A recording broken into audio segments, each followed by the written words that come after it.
righty, welcome everybody to another episode of Sasquatch Radio. Today is Monday, December 23rd, 2024. Where in the world did this year go? Seems like we just started this show again. But here we are coming up on 2025 and it's coming in quick.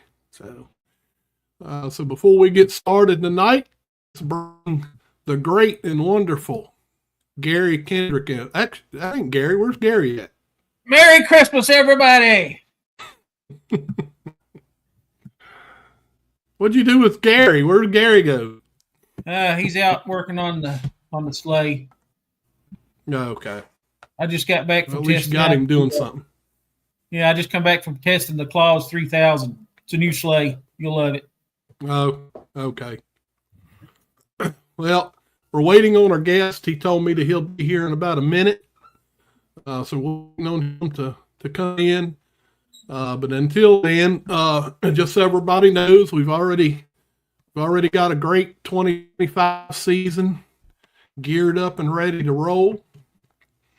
So we're going to keep on doing the show. Gary's going to keep up coming up with some great interview questions for our guests. I try. So, well, I appreciate all the comments that we get, because we get a lot of comments about your interview skills. So, you're doing a good job, Gary. That's all I can say. Thank you. I appreciate that. It means a lot.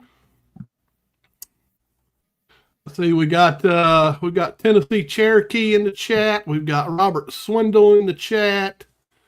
Oh, who else did I see? We've got Bigfoot and Paranormal Encounters podcast in the chat.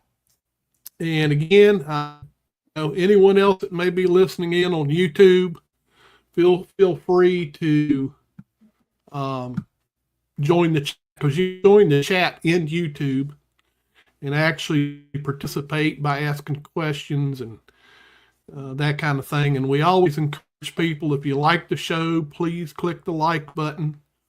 If you want to get show reminders about guests and things that are coming on, hit the subscribe button. It should show up. I'm not sure if it shows up live or not, because I've never actually paid any attention, but when you watch an archive show and you put your little mouse cursor over the screen, the little Sasquatch Radio emblem up on the lower right-hand corner, and you put the mouse cursor on it, it brings up a box that says subscribe. So letting everybody be aware of that. And just remember, you can keep up. Just remember, I'm making a list and I'm checking it twice. Yes, so you better make sure you do it right. We got Jeffy Smith. He just rolled in. So, all right, good to have you. I have a feeling that our famous ex-wife's mother-in-law will show up here shortly with the maybe she made some kind of holiday meatloaf or something. You never know. You never know.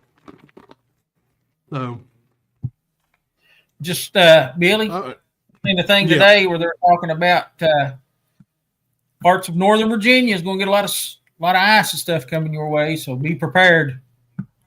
Yeah, we're ready for it.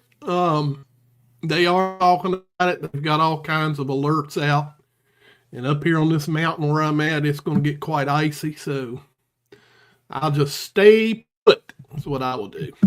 Good call. Not going sleigh riding down the road. Forget it. So, all right. Without further ado, let's get our guest in here, Mr. Patrick Perry. How are you doing, Patrick? I'm not doing too bad. I'm sorry I'm late. Had to get my earbuds. They was up in the truck, and it took me a minute to find them. So, but here I am. Well, probably. Well, is it dark there yet? It's been dark here for a while. Oh yeah. Yeah. It's pretty dark here. Yeah. Yeah, I wouldn't be able to find nothing if I went out looking at my car. My car is just mess. I'd been out there for an hour. Well, we're glad you could us. We appreciate it. Thank you for agreeing to come on the show. I know this is the first time I believe you and I have met. I don't know if I've met you at any of the foot conferences or anything. I don't think so. I think this is the first time, besides our talks on Facebook, this is the first time we met face to face, at least over video. All right, good deal. Well, without further ado, I'm going to introduce you to my co-host Gary Kendrick. He is the interview guru. All right. So, the interview guru. Yeah. Okay, that's a tongue twister there. And then when we get to about the halfway point of the hour, of course, I made artificial intelligence develop a song for you. So we'll play that at the half hour mark. So Gary, it's all yours. Thank you, Billy. Hello.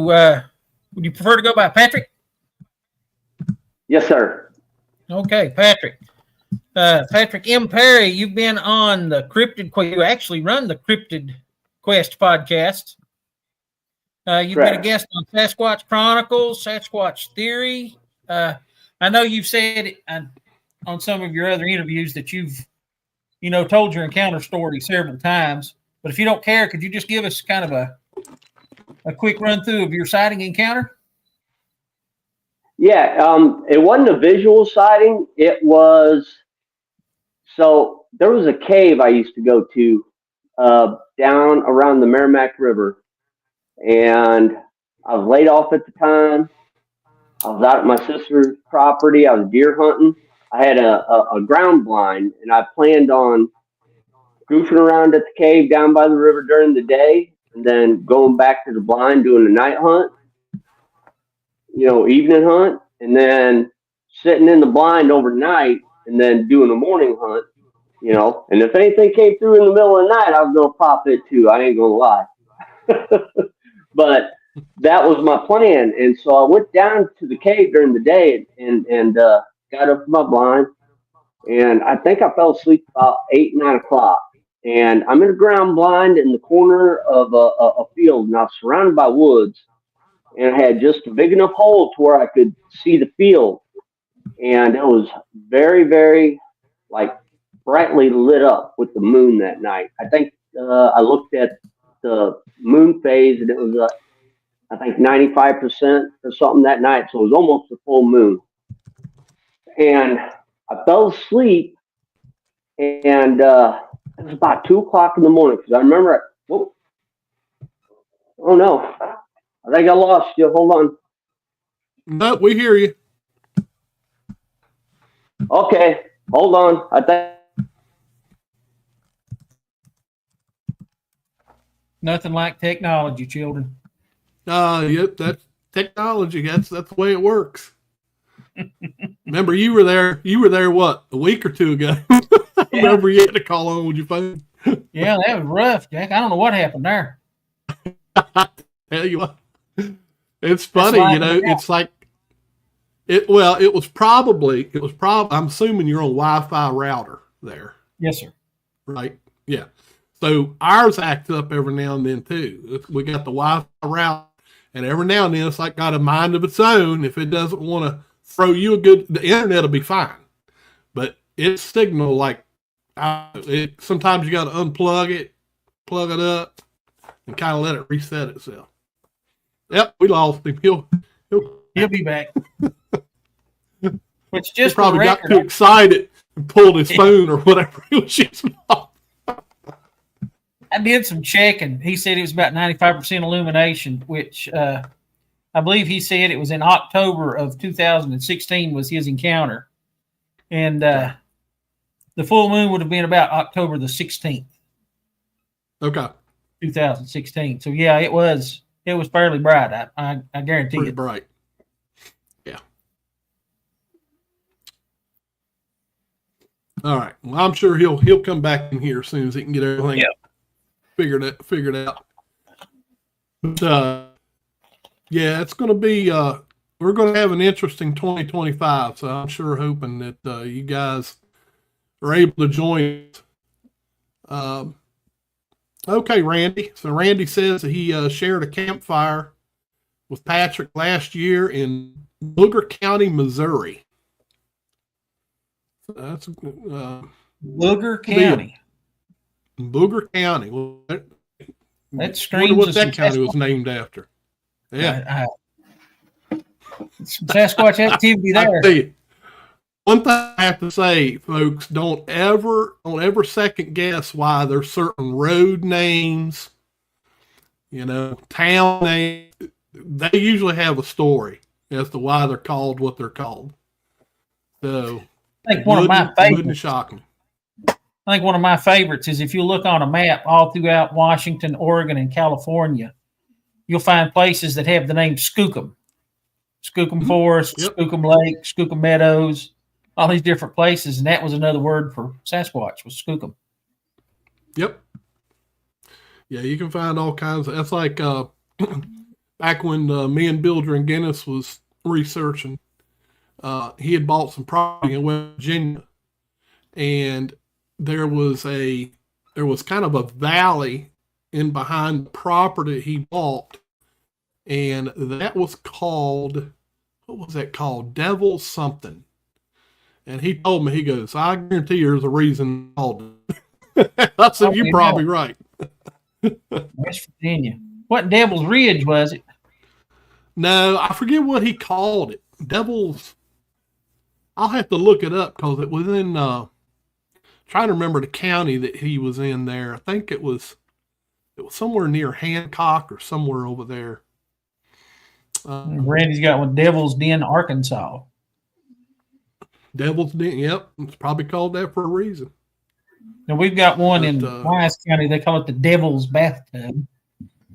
Oh, but Devil's Hole.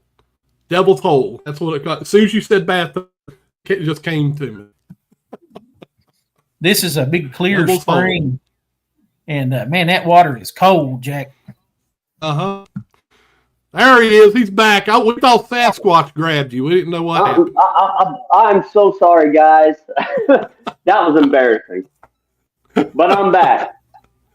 All right, cool. I think where we left off was I was settling in for an evening hunt. Had the woods behind me, had a field in front of me with just enough of a slot to get an arrow through because I was bow hunting. And so I cuddled up, had a blanket, and about 2 a.m. I heard what sounded like a silverback gorilla. Only way I can describe it.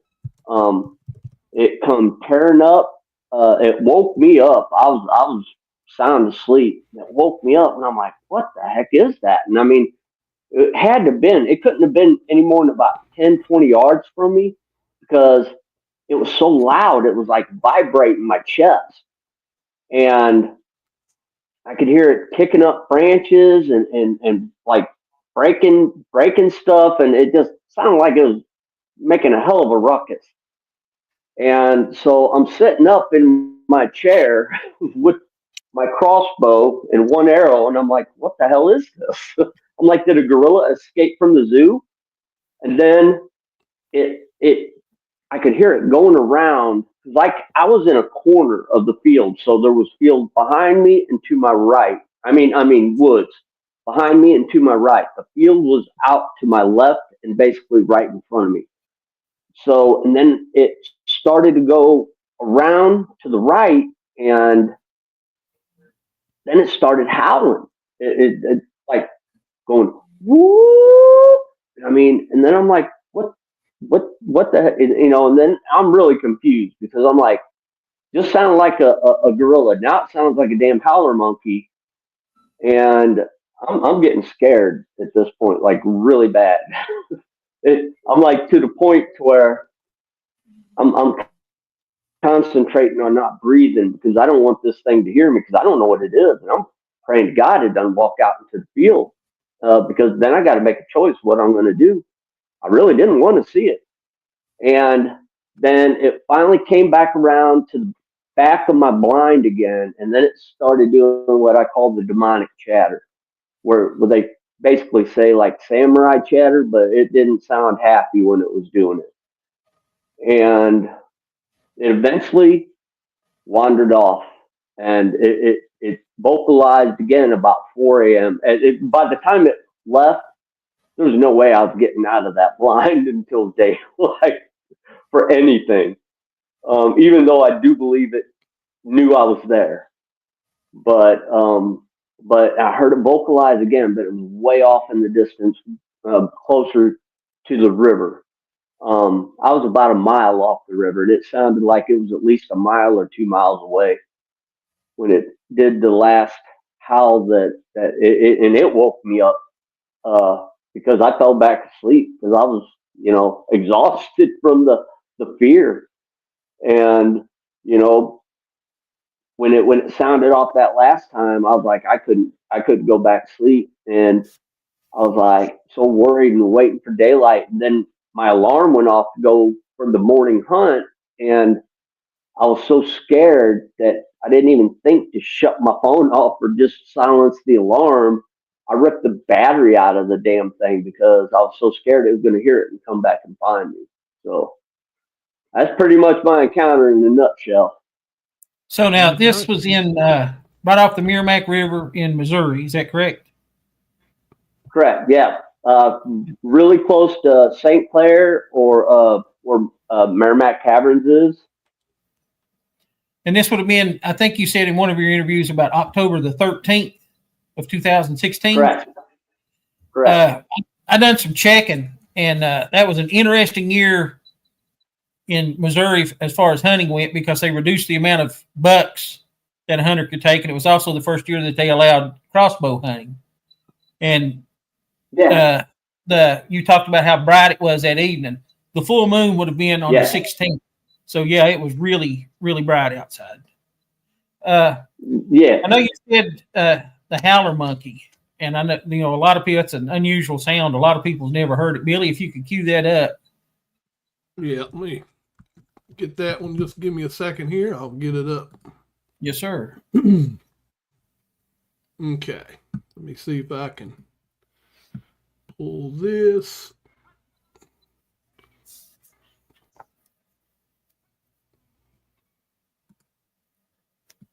Okay, now let me put it up.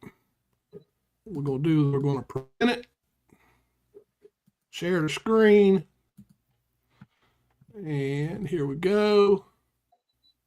Here we go. All right, here we go. Let me know if you can hear it. You should be able to hear it.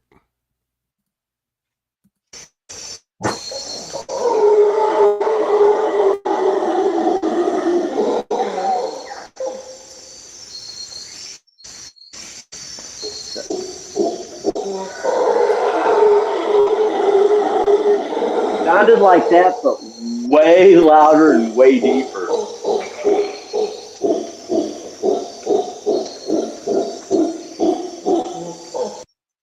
And it was prolonged too. Yeah. When it was doing it, it was like a long. Lung capacity plays quite a bit into, the amount of sound and things like that an animal can create. And you take the difference in size, that's going to add a lot to it. Another thing too was you mentioned the samurai chatter. We have a clip of that too. If anybody's unfamiliar with that, we can get that up. Yeah. Yeah. Let me pull that up.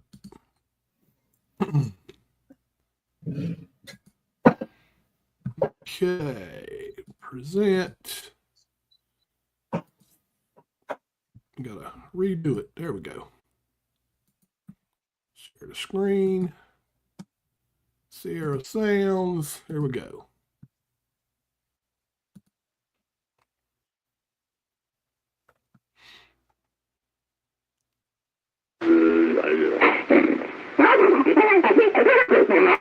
%.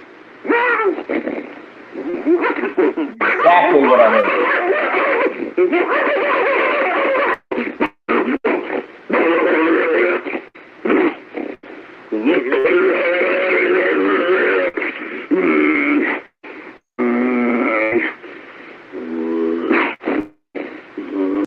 Me, that's enough to make you want to leave.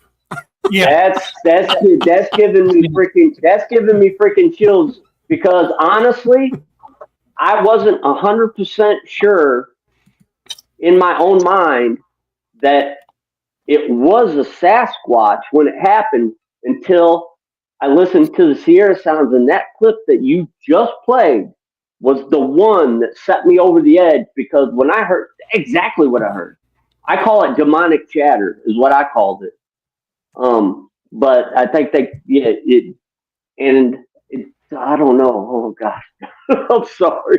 It just, when I hear that, it takes me back. That's the point where I started praying to God. I had that crossbow pressed to my chest, and I said, Lord Jesus, please get me out of here alive, because I really thought I was going to die that night. I did. When it started making that sound, I'm like, I didn't know what I was up against. So I didn't want to have to make the choice and see it. I did, because everybody's like, why didn't you look out the blind? Why didn't you, hit record on your phone? I'm like, I thought I was going to die. I mean, that's the last thing you're thinking about. I'm thinking about making it out of there alive, because that last sound was the one that sent me over the edge. Yeah, I've got one I'd like to play too, and this is one of my favorites. I'm an outdoorsy kind of guy, and I listen to a lot of animals, and I recognize a lot of animals that other people don't. But a lot of people mistake this for Bigfoot calls. If we could play the short-eared owl, or commonly known as a barred owl, caterwauling. Okay. Let me pull that up. Whoop. I think I got it stopped. Hold on. Hit the present, share the screen, and right here. Okay, here we go.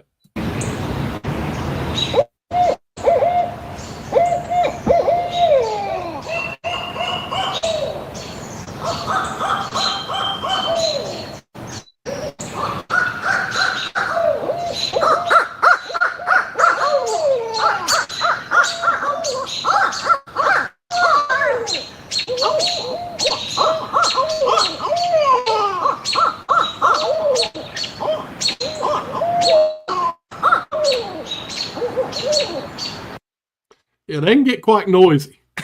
Yeah. Oh yeah. I've heard that described several times as angry monkeys. Did you hear that angry monkey sound? Yeah, that was two owls. No, they wasn't owls. They sounded like monkeys. No, that was owls. But a lot of people like that. I hear barred owls all the time out in the woods. So and I know 100% that night that's not what I heard. 100% not what I heard. A barred owl is not gonna make my chest vibrate. Patrick, do you think that you had a territorial, or maybe even possibly an aggressive encounter? Oh, 100% aggressive. I've kind of developed a theory about it, because almost a year to the day, I had another, small encounter out there, but about the same, where it sounded real aggressive, and it was like, but it was on the other side of the river. But I've got kind of a theory that maybe that's their mating season, because a lot of encounters happen in October. And it just seemed very, very aggressive. Like, you're not supposed to be here. Get out of here. And I don't know if it was maybe over the hunting, but I tend to think because sightings and encounters seem to escalate around October, there's got to be a reason for it. Got to be a reason. Maybe you might have already answered this, Patrick, and forgive me if I didn't hear it. But that land you were on, was that private land or public land for hunting? That was private land. Oh, actually, okay. Well, yeah, it's private land. Yeah. That was my sister's property. Okay. Now, I know you've talked several times about a cave that you was exploring, or had went to several times, throughout your youth and stuff. Do you think that possibly maybe that cave had something to do with your encounter? I kind of do. That's always been a running theory of mine, that maybe it smelt me at the cave and followed me back to the blind, because I went straight from the cave to the blind. And there's been instances when I've been walking down that path, and one time right in the middle of the path, and I never heard of like gifting or anything like this before, but this didn't seem like a gift. It seemed like a warning because it was a squirrel that looked like something grabbed its head, took its skin, and just peeled it all back behind its tail, and then ate the meat off of it. And the hide was still whole. The head was still on. I mean, it didn't rip the head off. It like peeled it like a banana, and it was laying like that right in the middle of the pathway that I go to the cave. And I was like, a bobcat would have tore this thing up. A hawk would have tore this thing up. A man would have taken it home and cleaned it. So it just seemed kind of odd to me. I don't know. I know? I don't know, but I think they frequent that area. So Next, this is odd, but I want to get into this too because it may have something to do with what goes on in that area. You talked about an older woman who had went missing near your sister's place. correct. Can you tell us a little bit about that? Yeah, they never found her. I mean, she was an elderly lady. She had, I think she had Alzheimer's, but she wandered away from her house. And I mean, and honestly, I've hunted that area my whole life, and it's, I mean, granted, it's woods and stuff, but we're not talking about like Washington State, or Canada. This is Missouri, and usually if somebody disappears, you're going to find them, but they never found this lady. And it was just kind of odd. I don't know. That place gives me an eerie feeling. And like I said, it sounded real aggressive. The couple times I've, not personally saw it, but it's come up and it's let me know, so, and I know it's got to be aggressive the way it sounds. And I'm not saying they're all mean and they're all aggressive. I'm just saying I didn't have a good experience. Yeah, that's understandable. I know you said that when you spoke about your sighting or your encounter that you were criticized pretty heavily for it. How did you deal with that? I shut it down. I quit talking about it for a long, long time. Because at first I tried to talk to, and I mean, of course, some people believe, but most people just kind of like laughed at me. And so I was just like, well, I'll just quit talking about it. And then one day, but the thing is, when something like that happens to you, you can't just like get it out of your head. It sticks with you. And so I eventually got to a point where I'm like, I don't care what people think, I want to talk about what happened to me. So I got my story out there, and and I got a lot of positive feedback on that. So, and then I started thinking to myself, and that's why I wanted to start the Cryptid Quest podcast, because I'm like, and beyond Bigfoot, I mean, there's so many strange things that happen to people out there, and I wanted to give them an outlet, because the first time I got to go on a show and talk about it, it felt so good. It felt so good to get it out there. And then I was nervous because I'm like, people are going to make fun of me, but they didn't. So, I mean, I want to help other people like that, kind of like you guys are, because every time I get to tell about this, it helps me, and hopefully maybe somebody else will hear me talk about it and want to tell their story instead of keeping it bottled up. Mm-hmm. Now I know when it comes to encounters where most of it is audible, it seems more terrifying to people because you don't really know exactly what's making that noise, how close it is, and directions, especially at night, directions can be skewed as far as, direction the sound's coming from. And, being close to a water source like that, the water can actually throw off sound too.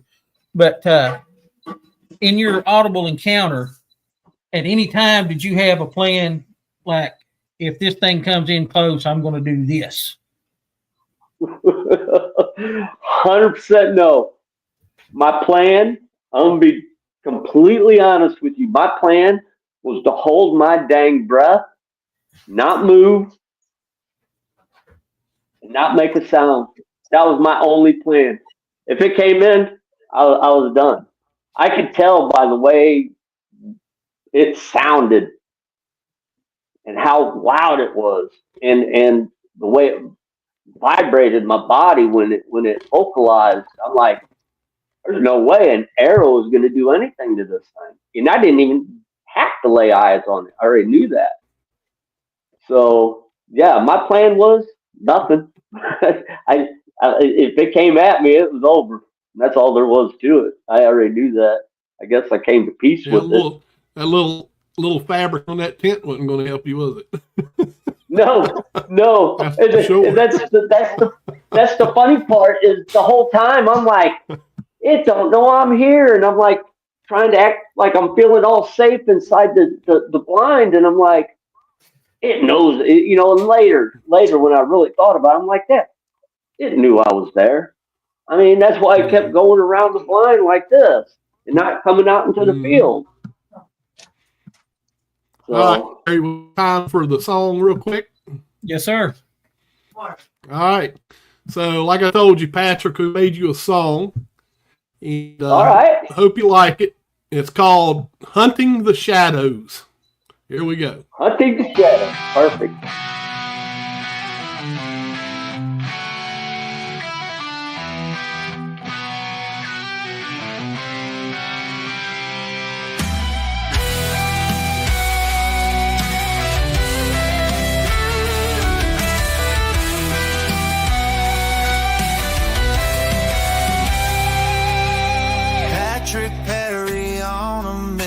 Through the woods of mystery, Missouri's murky breathing.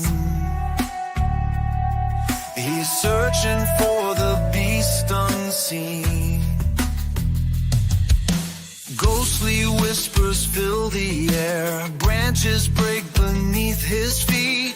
Eyes wide in the moonlight stare. Could this be where legends meet? Bigfoot, where you hiding now? In the shadows of the night.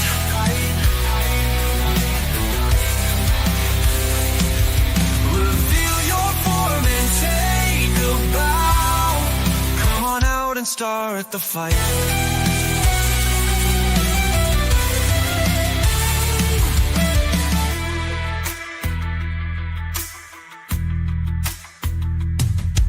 Footprints deep in woodland ground, signs that lead him farther in, echoes of a haunting sound.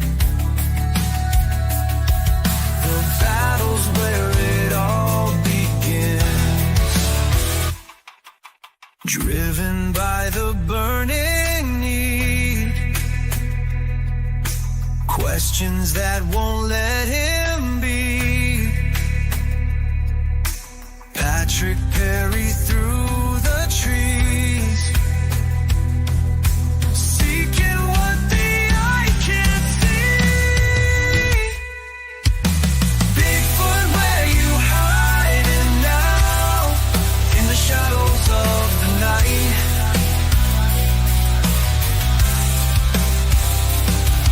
Reveal your form and take a bow. Come on out and start the fight.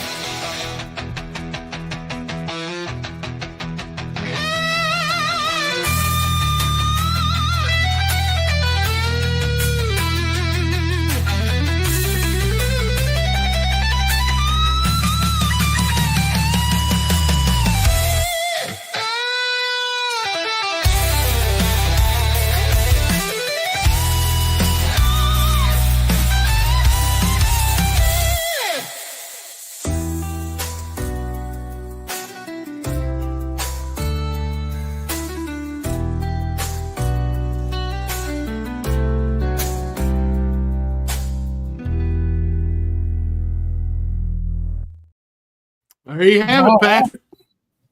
That was cool as hell. Can you send me that? Or was that like a one-time deal? Oh, I can send it to you. That was very awesome. snakish. Oh, yeah, it was. It was. I agree. Hey, Patrick, that was really cool.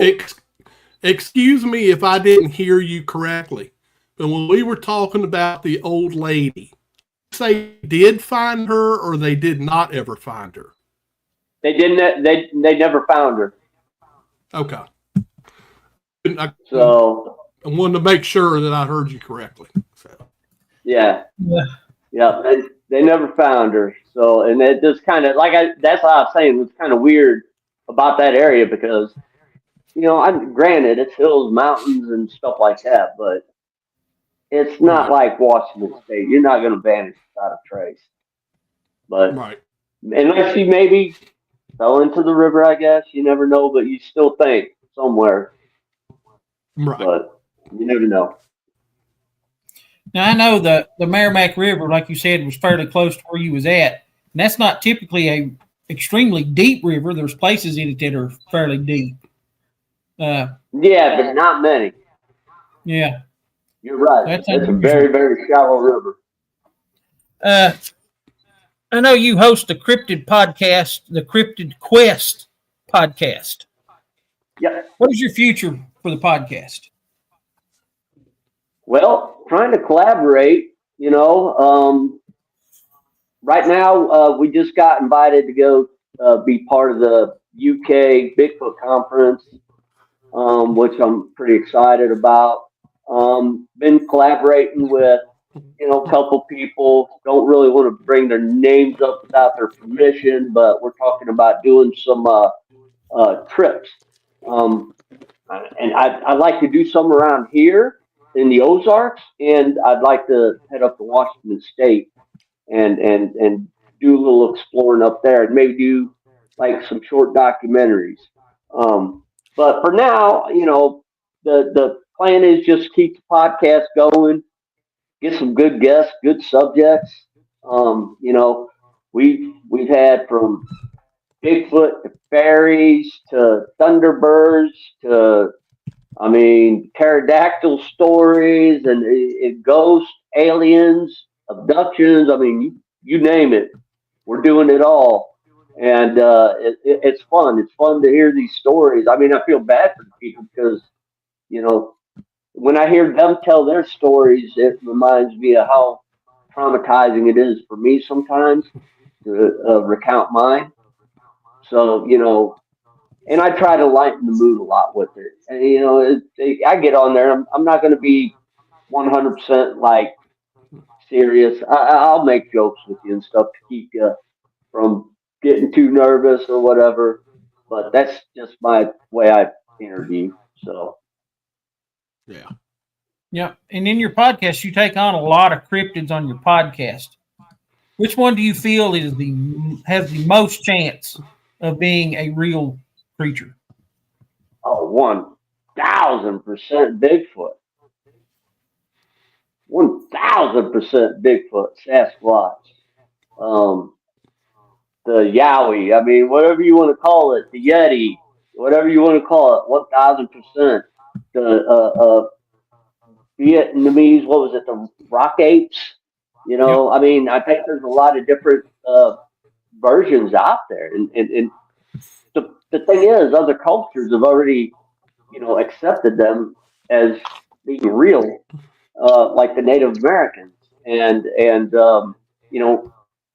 any other place that has indigenous people, they're real. But then we come along and we're like, well, no, they're not real. I'm like, all it takes is one person to be telling the truth, and it's real. And I know there's way more than one person out there telling the truth on, all of this. So I've heard it said 100 times, if one encounter story is true, it's real.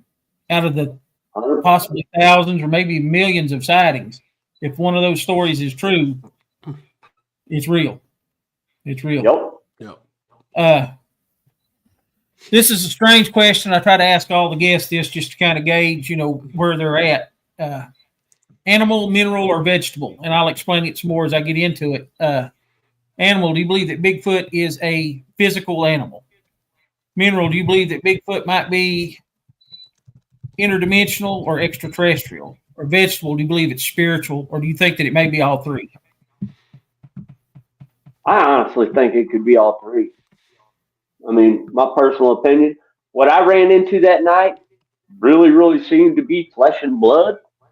But I've also had an orb experience in the exact same area, and that was kind of like spiritual to me. And I mean, there's just so many stories and encounters of, I've not experienced it, but I'm not, I can't call them liars either because, like I said before, it only takes one story, and there's so many encounters of them, being able to do things like that. And I think even in Native American legends, certain tribes believe that's what they call them, like planewalkers. So I think it's all three. Do I have any proof? Nope. But that's my belief, just because of everything I've heard and things that I've experienced, and I kind of lump it all together. So Yeah, I'm part Native American. I'm actually Cherokee and Shawnee and Scottish. And I tell everybody, we got just enough white to keep the anthropologist off of us. But in a lot of the Cherokee legends and things, there's actually two different kinds of Sasquatch. One they called the Sukaloo, which translates out to be slope-eyed giant or slant-eyed giant. And the other one was the Nunyaway. The Sukaloo actually lived with the Cherokee people and was helpful. It would bring meat and firewood and things like that they needed. And the Nunyaway was actually a predator. It actually preyed on Cherokee people that ate their liver and their brains, which when you think about it, that's two of the first two organs that predators go for because it's two of the fattiest organs on any animal. So, yeah, I'm pretty hip on a lot of the Native American lore. In one of your encounter stories, you talked about you went to the cave with an ex-girlfriend of yours. Can you tell us about that? Yeah, that was, and like I said, that was almost a year to the day from when I had my first encounter. I was taking her out to the cave, and not to be weird or anything, but she was having her, womanly time. And as we're walking to the cave, this is kind of where my theory of the maybe they mate that time of year came around. But we're walking to the cave. She had to stop, use the restroom, and not far from the cave. So we go to the cave, and the sun starts setting, and we hear something on the other side of the river, and it starts kicking up leaves, breaking branches, and then starts making the sound like a gorilla. And that time, that's all it did. It only did the gorilla sound that time. And her eyes got real big, and she said, "Oh," because she didn't believe me actually. And her eyes got real big, and she's like, "Oh my God, it does sound like a gorilla or a monkey," I think she said.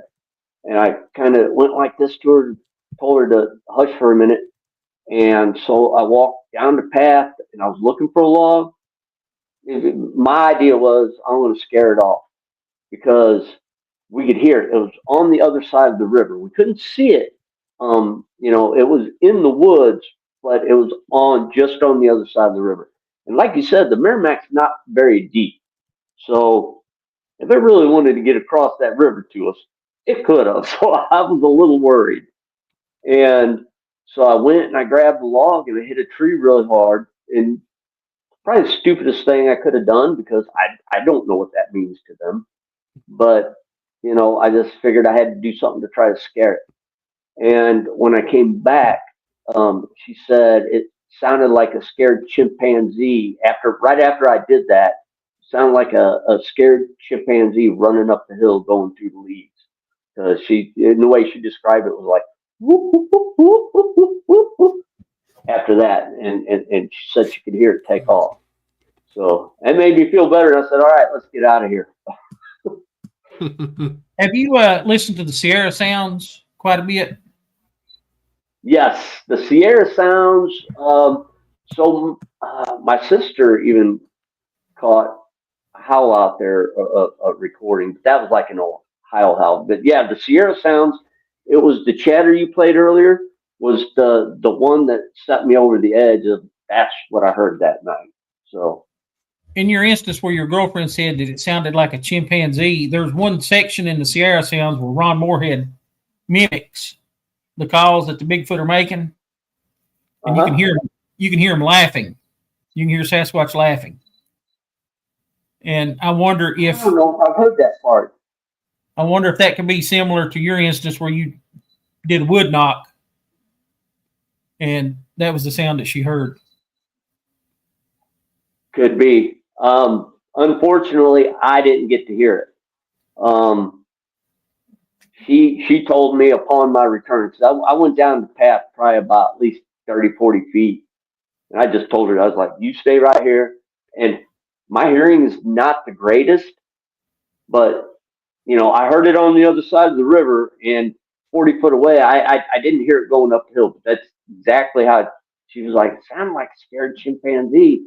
She's like, I could hear it kind of like going whoop, whoop, whoop, and it was running up the hill through the leaves. So that, I have to go completely on what she said because I didn't get to hear that at all. But that could be a similar situation. Is kind of what I'm driving at. Has your encounter changed you in any way? Oh, 1,000%. Like I said, I tried to let it go. I tried to just go on with the normal life, but after my experience, it just, I don't know, it gets inside your head and you can't get it out until you know the answer. And it drove me on a path of, I want to know. I want to know more than what I do know. I wish I had the exact answers to all the questions you guys asked me, but nobody does. And until somebody does have the answers, we gotta keep looking. And it drove me to start the podcast and try to talk to people and connect dots and see, what we can do to figure this question out. So one day somebody's going to get the answer. I say all the time, nobody has one down in the barn that they go down there and check on every day and see what it's doing. So, it's all new information. As researchers, we all have theories on, different subjects, and I'd like to get into a few of those.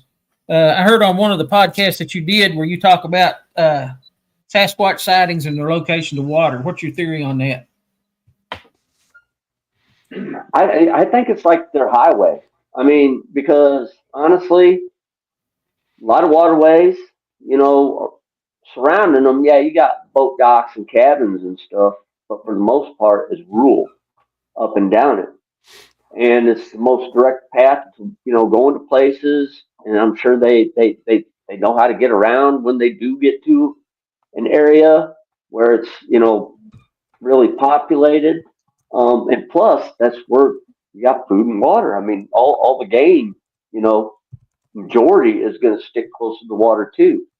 So I think it's the best cover, best transportation, best food, best water, and places to hide. And I think a lot of reasons why they stick by the water, but I think it's mainly for movement because I do think they move. I have a theory on that myself on the waterways. Going back to the old Boggy Creek, they always follow the creeks. What they said in the movie. And kind of my own personal theory is that Sasquatch being the size that it is, you're talking about an animal, 800, 1,200 pounds, very human-like. And a human being requires at least 1 gallon of water a day to survive. Yep. Therefore, Sasquatch would need a reliable, permanent water source in order to stay alive. So they have to be where water's at. Another theory that I want to get into is, what's your thought on tree structures and maybe even the teepee style structures? I've not really had a lot of experience with finding anything like that around here, even though I've heard people that have. I'm not really sure about the smaller ones. I know, like, when they talk about the nests and the bigger ones, it really seems like, like that could be a shelter for them. I mean, I don't really have a solid theory on that. Because I know sometimes they say, well, they got small ones. Maybe those are markers. I've heard, well, they put their young in it. I don't know. I don't know about that. I would say if there's going to be a small one, it's probably a marker of some type. If you get into a big one and it's all woven around, I think it's a nest. But I do believe that they use certain tree structures myself. But one of my theories is that a lot of it gets kind of misconstrued. A lot of things can look unusual, and it's from snow load or wind damage or even, flood damage or whatever. Even like, I live here in the mountains in Virginia. I'm right on the border with Kentucky and West Virginia, and Tennessee's real close. I'm kind of the old fashioned hillbilly, I guess, but even on top of the mountains, you'll see some things that, structures, and a lot of it, like I said, is wind damage, snow load. Now, I have found some here in Virginia that, are completely built out of trees that are not in that area. They've been broken off and carried there and put up. And that's kind of hard to dispel.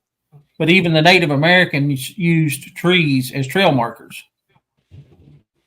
Yep. That's a good point. That's a good point made, David, that I never really thought about. Let's see here. Spots maybe. Yep. Bush spots. Yeah. Yep. There's actually a pretty good video of that, David. And I don't remember where it's from. You'll have to forgive me because I've the amount of podcasts that I listen to and videos that I watch is phenomenal. Just to be honest with you, David, one where they actually capture something that's standing in a small grove of pines, and I mean this is probably maybe a 5 foot by 5 foot cluster of pines, young pines, and you can see it moving around in there, and it sets adjacent. I mean directly adjacent to a game trail. They could reach out there and grab something. So I'm pretty sure that that's probably a hunting strategy or something. So, yeah, I would think so. But no, and I agree with you on, a lot of it's real. Nature can make a lot of it. So you're not 100% sure. About the weirdest thing I've seen with anything as far as like trees and stuff is when I with Sasquatch theory, we found a really bit. There was like a fork, a tree that was forked. I'll try to get my fingers in the picture, and then another large tree that was in between, like the fork, facing like this. But the weird thing was, it looked like the tree had fallen and went on the fork, and then would have slid down, I would think. But when we started inspecting it, and he's got it on a video on his page. It's got a lot of views. But you could see the shavings. The bark was like all on it on the lower part, but it was missing on the upper part, like something had shoved it up instead of it falling down. So, and that was just really odd. Just odd. I mean, do I know what it is? No. But that's the weirdest thing I've seen as far as like, and that just seemed like a marker to me. Like, but I don't know. And I don't know about the X's either. So I've never visually really seen an X that I believe a Bigfoot made. Yeah, I believe, like I said, there is some structures that they may create, and it could be just as simple as something as a juvenile's doing it just for something to occupy some time. But I do believe Yeah. that they do make structures. I don't believe all of them are. I believe quite a few of them are either man-made or weather-related. But I know another subject that I'd like to approach is the cave thing. Do you think that Sasquatch is using caves as a form of shelter, or do you think it's just a coincidence? Honestly, I think they probably periodically use them as shelter, but I really think a lot of that's just coincidence. I don't. I mean, that's just my personal thought. I have no reason, to believe one way or another. I just, my own way of thinking. I don't think they're hanging out in caves. I really don't. Just my theory. Yeah, I've always thought that they wouldn't create themselves in a trapped situation. There would almost have to be another entrance. Yeah. Yeah. I could see something like that, but yeah, I don't see them just. And besides that, they're so dang big. I mean, in caves, most caves aren't easy to get into. Yeah. So. Yeah, I know there's a pretty extensive cave system on the Merrimack River called the Merrimack Caverns. Oh yeah. And I don't think it's been completely explored, but there is several entrances and exits in that cavern system. Yep. Jesse James hideout. Yep. One of them anyway. So, yeah. Well, so actually, fun story about Merrimack Caverns. The posse had chased Jesse James into the caverns and said, "All right, we're just going to wait him out." And they sat there for 2 weeks waiting for him to come out. Then they finally went into the cave, and there was an underground river that ran out a different entrance, and they had escaped like 2 weeks before. So, and I know too, cool.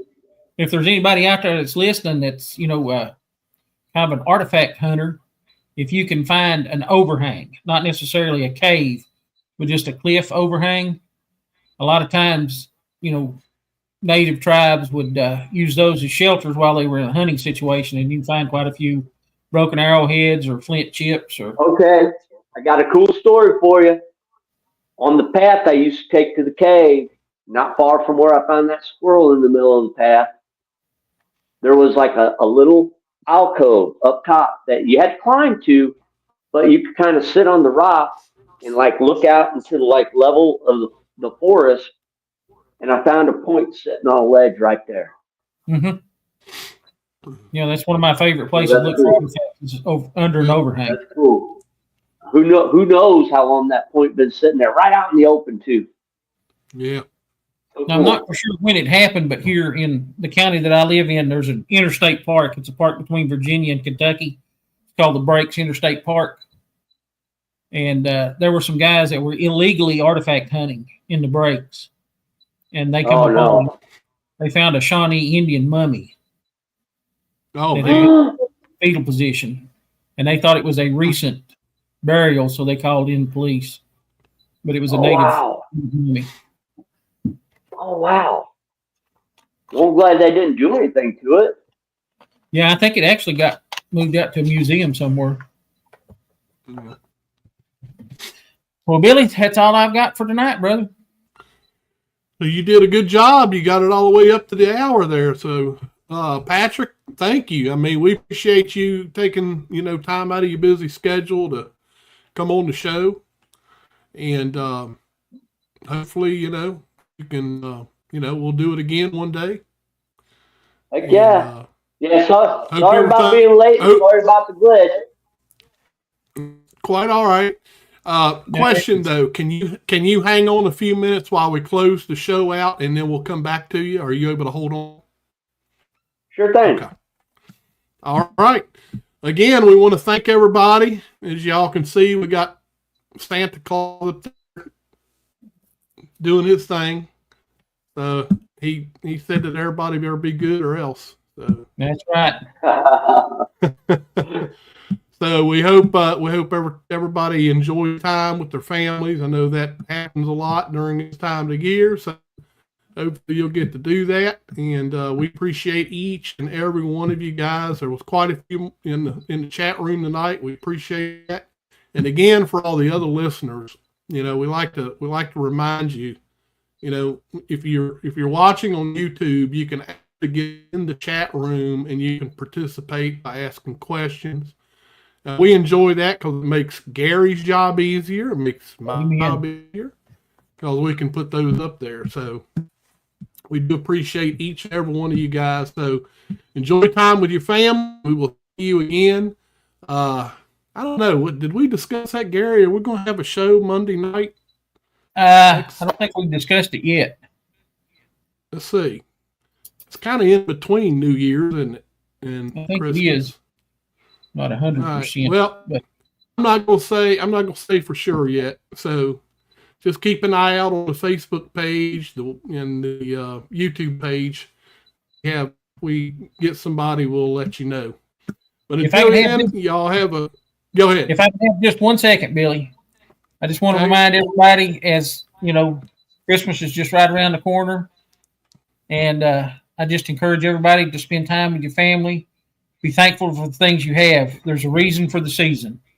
And it's not always, the gift giving, everything else. Spend time with your family and show some love to each other. Amen, brother. Yep. Family is important, So you guys have a great one. We'll see you either next Monday night or the one after that. We will let you know. But anyway, you all enjoy your time. Good night, everybody. Merry Christmas, everybody. Merry Christmas.